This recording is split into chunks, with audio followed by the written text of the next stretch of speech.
Bismillahirrahmanirrahim. Assalamualaikum warahmatullahi wabarakatuh. Alhamdulillah hamdan katsiran tayyiban mubarakan fih kama yuhibbu rabbuna wa yarda.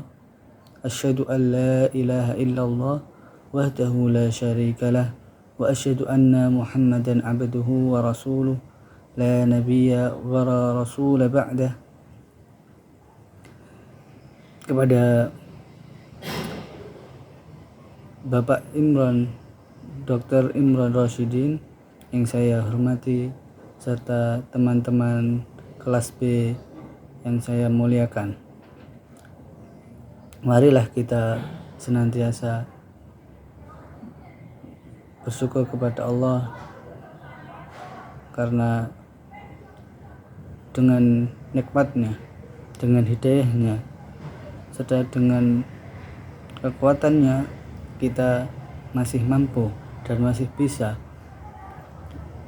belajar tentang ilmu agama khususnya dan ilmu-ilmu yang bermanfaat yang lain.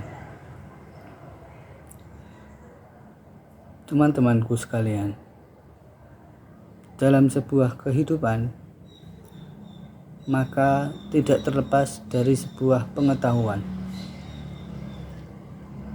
karena pada dasarnya manusia itu hidup berlandaskan sebuah pengetahuan. Namun manusia itu berbeda-beda dalam cara pandangnya terhadap pengetahuan, dikarenakan mungkin karena peristiwa atau pengalaman yang pernah dialami. Maka cara pandang manusia terhadap pengetahuan berbeda-beda. Maka dari situ filsafat memberikan peranan penting dalam menjelaskan poin-poin terhadap sebuah pengetahuan. Filsafat sendiri memiliki 3 poin penting ataupun 3 cabang.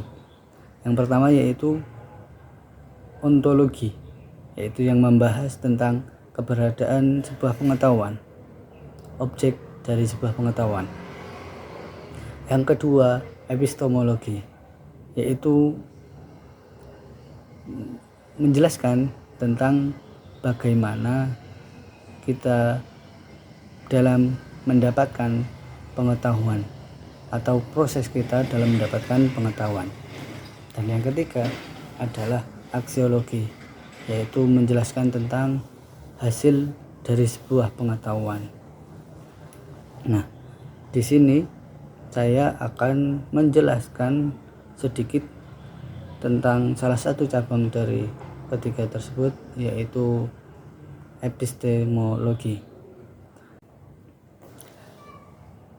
Nah, sebelum kita memasuki lebih jauh tentang epistemologi, maka agar fokus kita dalam bidang tersebut tidak pecah, maka di sini saya merumuskan masalah-masalah yang akan kita bahas tentang epistemologi.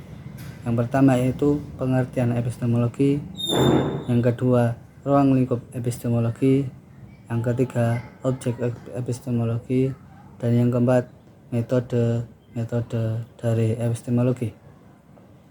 Yang pertama, pengertian epistemologi. Epistemologi itu berasal dari bahasa Yunani, gabungan dari 2 bahasa Yunani. Yang pertama yaitu epistem. Epistem itu memiliki arti pengetahuan. Sedangkan yang kedua yaitu logos. Logos ini memiliki arti ilmu atau teori. Maka jika digabung akan memiliki arti ilmu tentang pengetahuan atau teori tentang pengetahuan. Dan selanjutnya, secara istilah, epistemologi memiliki arti yaitu suatu ilmu yang mengkaji tentang sumber-sumber pengetahuan, metode-metode, struktur, dan validitas sebuah pengetahuan. Menurut Milton Dehougnec, epistemologi secara terminologi atau secara istilah adalah cabang filsafat yang membahas sifat, dasar, sumber, dan validitas pengetahuan. Dari pengertian Milton tersebut dapat disimpulkan bahwa fokus pembahasan epistemologi mencakup pokok-pokok persoalan dari mana manusia mendapatkan pengetahuan, seperti apa ilmu yang didapat, dan bagaimana hubungan antara subjek yang mengetahui dan objek yang diketahui. Kajian epistemologi ini mempelajari tentang bagaimana ilmu diperoleh dan apa saja yang harus diperhatikan dalam mendapatkan ilmu yang benar tersebut, dan apa saja kriteria dari pengetahuan yang benar tersebut. Fokus telahan epistemologi adalah mempertanyakan asal-usul sesuatu, cara kita mengetahuinya, dan bagaimana kita mengetahui atau membedakan sebuah pengetahuan dengan pengetahuan yang lain. Oleh karena itu, yang menjadi landasan dalam tataran epistemologi adalah proses yang memungkinkan mendapatkan pengetahuan secara logika, etika, estetika, serta bagaimana cara dan prosedur mendapatkan kebenaran. Ruang lingkup epistemologi ilmu terbagi menjadi 3. Yang pertama, hakikat pengetahuan. Yang kedua, sumber-sumber pengetahuan, dan ketiga, validitas pengetahuan. Major Ahmad merincinya menjadi 6, yaitu hakikat, unsur, macam, tumpuan, batasan, dan sasaran pengetahuan.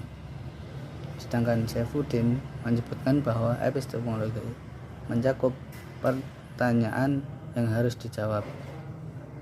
Apakah ilmu itu? Dari mana asalnya? Apa sumbernya? Apa hakikatnya? Bagaimana membangun ilmu yang tepat dan benar? Apa kebenaran itu? Mungkinkah kita mencapai ilmu yang benar? Apa yang dapat kita ketahui? Dan sampai manakah batasannya?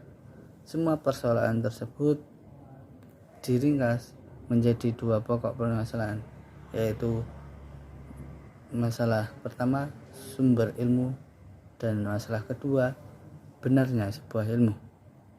Muhammad Amin Abdullah menilai bahwa seringkali kajian epistemologi lebih banyak terbatas pada dataran konsepsi asal-usul atau sumber ilmu pengetahuan secara konseptual filosofis. Sedangkan Paul Supamo menilai epistemologi banyak membicarakan mengenai faktor-faktor yang membentuk pengetahuan ilmiah. Sementara itu, aspek-aspek lainnya justru luput dalam pembahasan epistemologi, atau setidaknya kurang mendapatkan perhatian. Condongnya, pandangan yang sepihak ini mengisyaratkan bahwa cakupan pembahasan epistemologi itu hanya terbatas pada sumber dan metode pengetahuan. Padahal bahkan epistemologi sering hanya diidentikan sebagai metode pengetahuan. Terlebih lagi, ketika dikaitkan dengan ontologi dan aksiologi secara sistemik, seseorang cenderung menyederhanakan pemahaman sehingga memaknai epistemologi sebagai metode pemikiran, ontologi sebagai objek pemikiran, sedangkan aksiologi sebagai hasil pemikiran, sehingga senantiasa berkaitan dengan nilai baik yang berjarak positif maupun negatif. Padahal sebenarnya metode pengetahuan itu hanya salah satu bagian dari cakupan wilayah epistemologi. Pembahasan selanjutnya mengenai tentang objek penelaahan epistemologi ilmu. Jadi objek penelaahan epistemologi ilmu ialah mempertanyakan bagaimana sesuatu itu diperoleh atau didapat, kemudian menanyakan bagaimana kita mengetahuinya, dan juga bagaimana kita membedakan dengan yang lainnya, maksudnya dengan aksiologi dan ontologi. Jadi dalam epistemologi ini, objek yang dituju ialah bagaimana kita memperoleh ilmu pengetahuan dari segi mendapatkan pengetahuan logika, etika, estetika, dan kebenaran ilmiah. Pencapaian kebenaran menurut ilmu pengetahuan didapatkan melalui metode ilmiah yang merupakan gabungan atau kesatuan yang saling melengkapi. Nah, kemudian teori ilmiah atau metode ilmiah sendiri itu harus memenuhi dua syarat, yaitu harus konsisten. Jadi konsisten di sini ialah teori sebelumnya yang memungkinkan tidak terjadinya kontraksi dalam teori keilmuan secara keseluruhan. Kemudian syarat yang kedua ialah harus cocok dengan fakta empiris. Jadi sesuai dengan fakta yang ada atau dinamakan empiris. Soalnya apa? Sebab yang bagaimana konsistennya sekiranya tidak didukung oleh pengujian empiris tidak dapat diterima kebenarannya secara ilmiah. Jadi harus sesuai empiris, fakta empiris. Contohnya kita ketika belajar meneliti atau ingin mengetahui sesuatu, diambil contoh buku. Kita ingin mengetahui buku. Nah, bagaimana buku tersebut itu diperoleh? Nama dari buku tersebut dikatakan buku sebab dari mana kita memperoleh nama tersebut. Kemudian bagaimana kita mengetahui bahwasanya suatu barang tersebut ialah buku. Nah, untuk kebenaran ilmiah, apa itu kebenaran ilmiah? Kebenaran ilmiah ialah kebaikan moral dan keindahan seni untuk dapat memperoleh ilmu pengetahuan yang dapat diandalkan tidak hanya cukup dengan berpikir secara rasional ataupun sebaliknya berpikir secara empirik saja, karena keduanya mempunyai keterkaitan untuk mencapai kebenaran dan validitas ilmu pengetahuan. Kemudian, pencapaian kebenaran ilmiah menurut ilmu pengetahuan dapat didapatkan melalui metode ilmiah yang menggunakan gabungan atau kombinasi antara rasionalisme dengan empirisme sebagai satu kesatuan yang saling melengkapi. Nah, secara sederhana semua teori ilmiah harus memenuhi dua syarat. Jadi ada dua syarat untuk mencapai teori ilmiah dikatakan metode ilmiah. Yang pertama harus konsisten dengan teori sebelumnya yang memungkinkan tidak terjadinya kontradiksi dengan teori keilmuan secara keseluruhan. Kemudian yang kedua ialah harus cocok dengan fakta empiris. Sebab yang bagaimanapun konsistennya sekiranya tidak didukung oleh pengujian empiris tidak dapat diterima kebenarannya secara ilmiah. Jadi harus sesuai fakta empiris. Kemudian selanjutnya kita menginjak pada metode penelaahan epistemologi ilmu. Metode dalam penelaahan epistemologi ilmu ialah suatu rangkaian prosedur tertentu yang diikuti untuk mendapatkan jawaban tertentu dari pertanyaan yang tertentu pula. Epistemologi dari metode keilmuan akan lebih mudah dibahas apabila mengerahkan perhatian kita kepada seluruh rumus yang mengatur langkah-langkah proses berpikir yang diatur dalam suatu urutan tertentu dalam mencapai ilmu pengetahuan tersebut tertentu itu. Kemudian, apa saja di dalamnya metode-metode yang di dalam epistemologi ilmu? Yang pertama ialah rasionalisme. Jadi yang pertama ialah rasionalisme. Apa itu? Rasionalisme adalah aliran yang mementingkan akal pikiran. Jadi arahnya, kata kuncinya ialah akal pikiran. Akal pikiran tersebut dijadikan sebagai sumber pengetahuan. Kemudian aliran tersebut Aliran rasionalisme atau metode rasionalisme ialah aliran filsafat ilmu yang menyatakan bahwa kebenaran dapat diperoleh hanya melalui hasil pembuktian, logika, dan analisis terhadap fakta. Itu. Yang kedua ialah empirisme. Empirisme apa itu? Empirisme adalah aliran yang berpendirian bahwa pengetahuan manusia diperoleh melalui sebuah pengalaman atau pengamatan indera. Panca indera kita mengamati suatu pengetahuan atau mengamati sesuatu, kemudian menangkapnya sebagai ditarik kesimpulan menjadi ilmu pengetahuan. Nah, panca indera tersebut diperoleh dari alam empiris dan terkumpul dalam diri manusia menjadi suatu pengalaman. Jadi melalui pengalaman untuk empirisme. Kemudian metode yang ketiga, yakni metode positivisme. Apa itu? Positivisme ialah cara pandang dalam memahami dunia dengan berdasarkan sains, jadi berdasarkan keilmuan. Jadi kita memandang dunia dengan berpikir menggunakan sains, ilmu pengetahuan. Kemudian yang keempat ialah metode skeptisisme. Apa itu skeptisisme? Skeptisisme ialah aliran yang menekankan doktrin sebagai pengetahuan bukan hal yang pasti, sebuah metode penilaian yang ditangguhkan keraguan yang terstruktur untuk karakteristik dari kritik skeptis. Kemudian metode yang kelima ialah pragmatisme. Pragmatisme ialah aliran yang menegaskan bahwa pemikiran manusia menurut pada suatu tindakan. Dengan kata lain, kebenaran pengetahuan hendaklah dikaitkan dengan manfaat dan sebagai sarana bagi suatu pembuatan. Jadi tindakan kita dalam menyikapi sesuatu itu dinamakan metode pragmatisme. Kemudian pengetahuan yang diperoleh oleh manusia melalui akal, panca indera itu memiliki metode tersendiri dalam teori pengetahuan.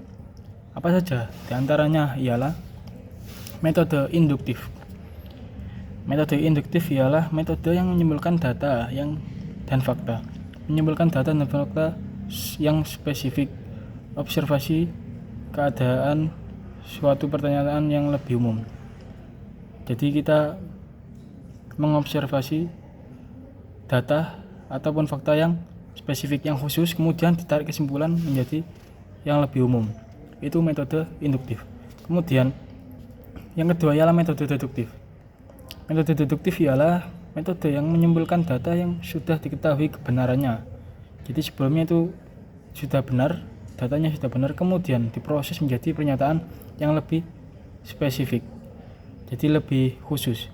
Jadi yang sebelumnya umum dan itu sudah benar, kemudian menjadi nyatakan lebih spesifik atau lebih khusus. Itu metode deduktif. Kemudian yang ketiga ialah metode positivisme. Apa itu? Metode positivisme ialah metode yang bersumber dari apa yang telah diketahui sesuai fakta yang positif. Jadi yang positif, yang baik yang kita terima. Jadi itu metode positivisme, tentang metode bersumber dari fakta dan positif, sifatnya positif. Selanjutnya ialah yang nomor 4, metode kontemplatif, yaitu adalah metode yang mengatakan adanya keterbatasan indera dan akal manusia untuk memperoleh pengetahuan. Jadi akal dan panca indera manusia itu kemampuannya untuk menangkap suatu ilmu pengetahuan itu berbeda-beda. Lah itu metodenya masuk pada metode kontemplatif. Kemudian yang kelima ialah metode dialektis. Apa itu? Metode dialektis ialah metode tanya jawab untuk mencapai kejernihan filsafat. Jadi kita melakukan tanya jawab antar teman perkuliahan dalam membahas kejelian filsafat. Itu metode dialektis. Nah, dari metode yang saya bahas tadi, untuk lebih memudahkan kita memahami bahwasanya contoh, kita menginjak pada contoh epistemologi dalam kehidupan sehari-hari. Nah, kita mengambil contoh dari kehidupan sehari-hari untuk mengkaitkannya dengan epistemologi. Apa hubungannya epistemologi dengan kehidupan sehari-hari? Nah, contoh epistemologi dalam kehidupan sehari-hari yang berhubungan dengan bagaimana kita mendapatkan ilmu pengetahuan. Jadi kan kita membahas tentang ilmu pengetahuan, cara memperolehnya itu bagaimana. Nah, kita contohkan yaitu buku. Pertanyaannya ialah, bagaimana kita bisa tahu bahwa benda tersebut ialah sebuah buku, atau itu termasuk jurnal atau makalah dan berdasarkan hal yang bisa kita yakin, dan mempunyai anggapan bahwa itu benar-benar sebuah buku. Nah, yang pertama untuk mengetahuinya ialah tentu kita mengamati, kemudian menangkap keberadaan tentang buku melalui panca indera kita. Kita menggunakan panca indera untuk mengamati bahwasanya benda tersebut ialah buku. Kemudian setelah itu mulai dilakukan analisa, dianalisis bahwasanya dalam akal kita, menggunakan akal kita menganalisis bahwasanya benda tersebut ialah buku. Akal kita kemudian memfokuskannya menjadi sebuah ilmu pengetahuan yang membahas tentang buku. Demikian yang menjadi praktek epistemologi dalam kehidupan sehari-hari, sama seperti persoalan lainnya.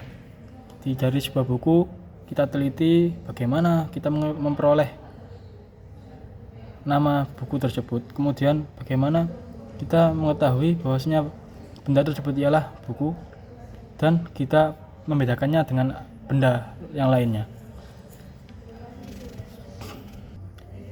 Dan masih banyak lagi benda-benda di sekitar kita yang berhubungan dengan epistemologi. Intinya, epistemologi ialah kita bisa